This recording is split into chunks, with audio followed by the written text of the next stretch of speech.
இது பிட்சா போடுறதுக்கு மரக்கறி எல்லாம் சின்ன சின்ன வெட்டி இருக்கிறேன். காளான், மஷ்ரூம்ஸ், காலிஃப்ளவர், ப்ரோக்கோலி, கேரட், வெங்காயம், கத்தரிக்காய்,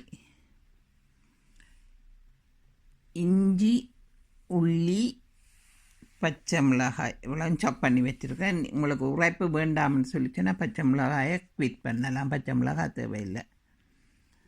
மற்ற மரக்கறிகள் எல்லாம் இருக்குது. இதோட பிடிச்சால் சுக்கீனி போடலாம், பெல் பப்ரிக்கா போடலாம். உங்களுக்கு பிடிச்ச மரக்கறி இவ்வளோ சின்ன சின்ன வெட்டி போட்டிங்கன்னா பிட்சாவுக்கு டேஸ்ட்டாக இருக்கும். என்ன பாருங்கள், எல்லாம் வடிவாக பிரண்டு குழைச்சொன்று வந்துட்டுது. இதை நாங்கள் இனி பிளாஸ்டிக் பேப்பர்,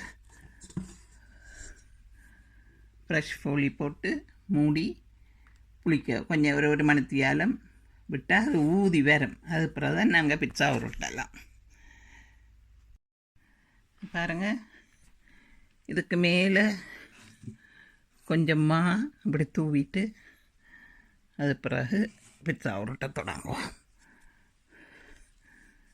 இதை இப்படி வச்சு நல்ல ஓரளவு வட்டமாக உருட்டிட்டு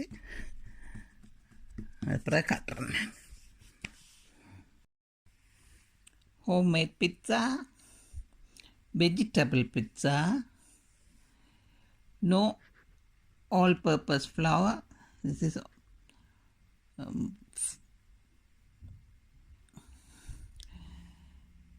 it's whole wheat flour and spelt flour.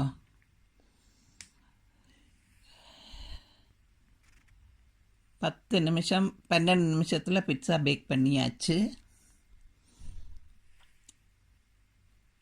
நீங்களும் ட்ரை பண்ணி பாருங்க. ட்ரை பண்ணி பார்த்து